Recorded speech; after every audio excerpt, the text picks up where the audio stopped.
I speak for democracy. Democracy speaks for itself. Give me your tired, your poor, your huddled masses, yearning to breathe free the wretched refuse of your teeming shores. Send these, the homeless, tempest-tossed to me. I lift my lamp beside the golden door.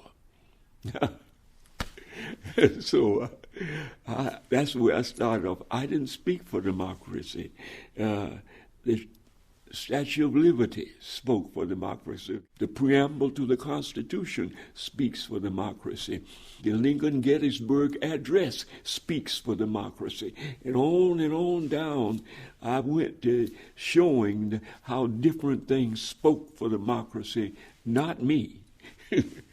They spoke for democracy. Democracy was speaking for itself by what it did and what it caused other people to want to do. I never considered myself a spokesperson for Newtown, but I consider myself a person who knows enough about Newtown to let people know what the people in Newtown desire and what they want to do and what they will support and what they won't support. I can do that, but I try not to speak for Newtown.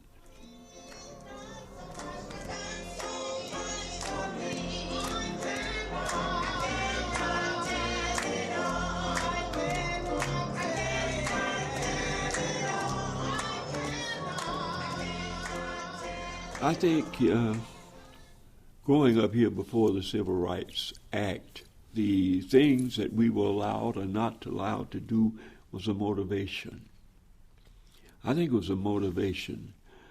Miss Janie Jackson Poe was my math teacher, and she would always tell us, she said, you know, it's not good enough to do your best. You got to do better than your best. She said, if you want to win a race, she said, you got to run as fast as the other person in order to keep up.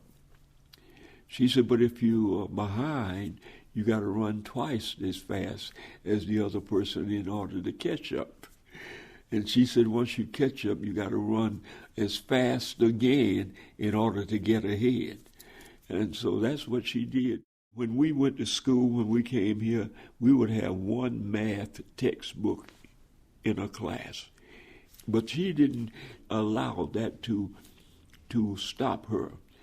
She would let us come to her home, and she would teach us algebra. She would teach us geometry. She would teach us trigonometry. She taught us those things so that when we went on up in school, we were able to handle it. And when we got out of school and went away to college, even though we came from a small school, we were still able to excel. When I was growing up, it was not just my family that raised me. It was the whole village. It was the whole town that helped to raise me, and they helped in many different ways. And so I just felt obligated to do whatever I could do. We need to have that family kind of relationship with people in our community and not be strangers or aliens to people who live a door or 2 or 3 doors or 5 doors or down at the other end of the street. I think we need to be available to them when they need help. I think that would be one of the greatest things we can do. When I ran for public office, I ran on this: making neighborhoods neighborly. And I won.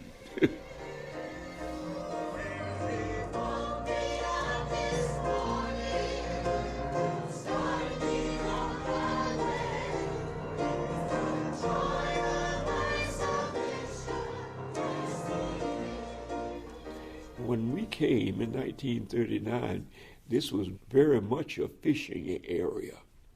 Sarasota County is only 100 and some years old, and I've been here 73 of those 100 and some years. So it was more of a fishing area, and many people would go on Ringling Bridge and fish. Some of them would sell it, and others would eat it. So we just enjoyed going there. Even before Bird's Key had been constructed, we would go there and just have a good time. We waded out in the water. We had to keep our eyes open, though, to make sure that those stingrays didn't get to us. That was one of the joys of our lives, because fishing at the old Ringling Bridge was not only a hobby. It was not only a hobby, but it was a means of making a living.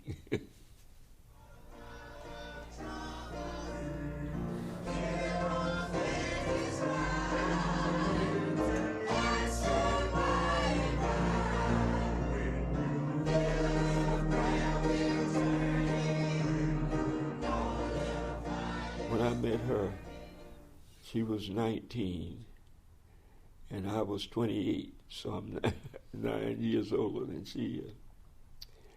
And she swore to her godmother that she would not marry me, because she said, "Marry that old man, not me." And she married that old man, and we are in our 52nd year. All I did was ask for her company. I would take her riding. We would ride, and I would sing cowboy songs to her. I enjoyed singing cowboy songs to her. I had bought a 1953 Chevrolet, and I was driving that, and it had a good heater in it, especially during the wintertime. You put that heater on, it was warm, and I would just drive along, and we'd talk and whatnot. And we were together for quite a while, about a year or so, I guess. And then I asked her about marrying. She said, "No, I want to marry." I said, "Okay." So I just kept picking up, taking her to movies, taking her to places to eat, just enjoying each other, just having a good time together. My wedding was a simple one, and yet it was a crowded one. People were standing up around the walls during the wedding ceremony. But it was good. It was very good. I was sweating, though. I don't know why I was sweating so much. My best man had a handkerchief in his hand, and he kept dapping my face. Yeah, I was nervous. We've had a good life together. We enjoy one another. I still take on rides. For a while, I was taking her down to Marina Jackson. We would park out there in the evening, and we would just kind of talk and watch the boats going out and coming in and whatnot, and feeling that breeze. You have your car window down, and that breeze just blowing through there. It was marvelous.